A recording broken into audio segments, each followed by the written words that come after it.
אדם שמתמסטל, מסיבות, לקחת, לא יודע מה שלקחת, פטריה, כדור, זה, אקסטה, לא יודע מה. עכשיו אתה עושה הזיות?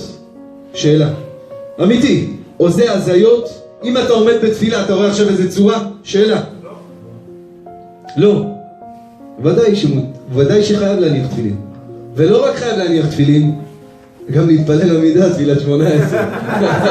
פסעת לה לשמה. באמת. מצווה כנגד מצווה. מתי אסור לאדם לעמוד בתפילה? כשהוא עושה רואה כל מיני הזיות.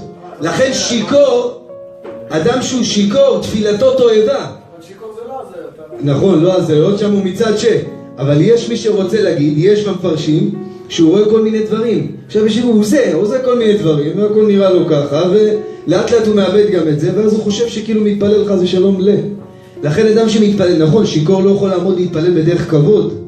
ומצד זה, ודאי זה הצד העיקרי. אבל בסטלה אתה יכול לעמוד. בסטלה אתה יכול לעמוד, נכון. אז עכשיו נשאלת שאלה, מי שמסטול לא יתפלל? ודאי שיתפלל. לא כתוב באף מקום שאדם לא יתפלל שהוא מסטול.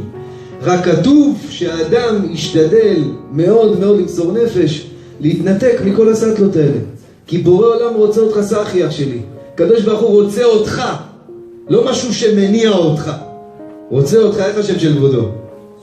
שרון היקר, רוצה את שרון, ולא רוצה את הסטלה עכשיו מתפללת. נכון? אז בסדר, אני מסכים, זה לא 100, אבל דין מפורש בשולחן ערוך, שאדם מחויב להתפלל אף על פי שהוא הגיע לאן שהגיע וכו' וכו'.